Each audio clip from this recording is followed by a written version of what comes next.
Welcome to another SimX tutorial. In this video, we will be walking facilitators through the SimX Moderator.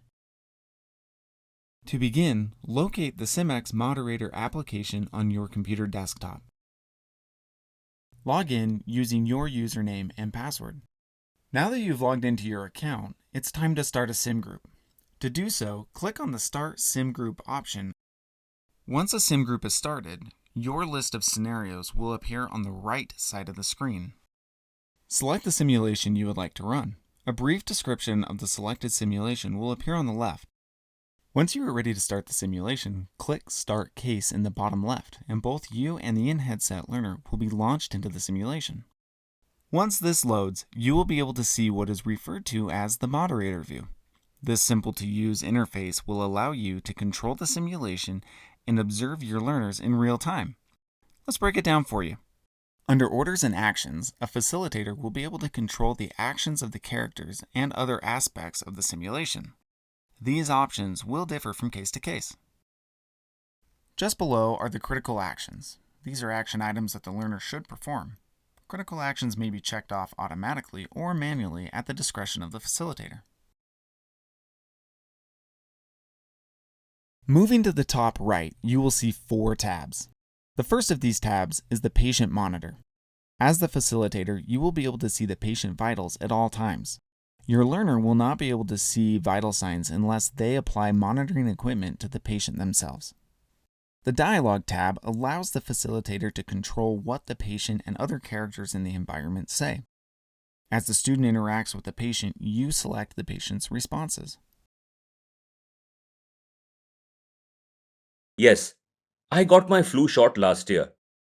The option to voice the patient yourself is also available.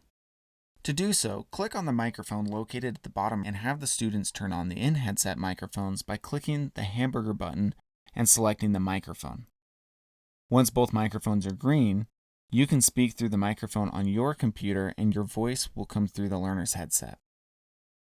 Moving to the third tab, you will find the state flow of the case. This is here to help you see how the case progresses. Lastly, you have the Case Description tab. You'll notice that this is the same description you saw when you launched the case. Moving to the bottom left of the screen, you will see the current case state and what the advancing states are. There are 3 ways learners may advance the case. 1. They perform all the critical actions listed here. 2. A timer will elapse, prompting the case to advance automatically. Or 3. The instructor may manually advance the case by clicking on the desired next state. The bottom right portion of the screen is where you will be able to watch your students from a first or third person perspective. To toggle back and forth, click on the color-coded icons that represent each player. For large groups of students not participating in the headset, a full-screen view of what the student sees may be displayed on a TV, projector, or cast to a smart TV. Now that you're familiar with the moderator interface, let's talk about running a simulation. When the student first enters the case, it's good to let them take a second to take in their surroundings and familiarize themselves with the environment.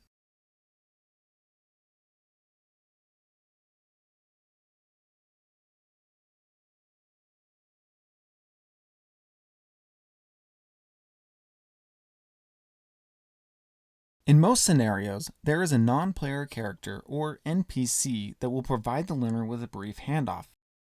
The handoff report can be found under the Dialogue tab. Hi, are you ready for handoff? Once the handoff has been given, the facilitator may start the case. This is Cynthia Bennett. She's a 34-year-old female with a history of type 1 diabetes. If you would like to record a simulation, you may do so by clicking on the Record button in the top right corner.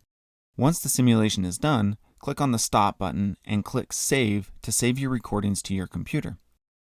Simulation recordings can be found on your computer under the Documents file.